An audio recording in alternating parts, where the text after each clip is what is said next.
اللہ کے نبی صلی اللہ علیہ وسلم جب آپ اپنا لشکر بھیجتے تھے تو آپ لشکر کا جو امیر ہوتا تھا اس کو آپ وصیت کرتے تھے کسی بوڑھے کو قتل نہیں کریں گے، کسی عورت کو نہیں ماریں گے، کسی بچے کو قتل نہیں کریں گے، جو لوگ جنگ کے لیے آئیں گے میدان جنگ میں سامنے آئیں گے وہی قتل کے مستحق ہیں۔ اللہ کے نبی صلی اللہ علیہ وسلم نے یہ حکم دیا ہے۔ آج دنیا میں مسلمانوں کے اوپر ظلم ہو رہا ہے۔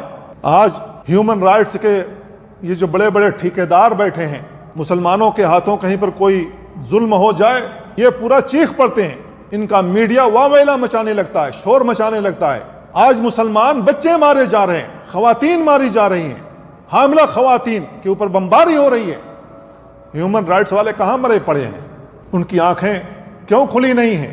کیوں ان کو دکھائی نہیں دیتی ہیں کہ کس قدر ظلم ہو رہا ہے ان بچوں پر، ان بوڑھوں پر، ان خواتین پر؟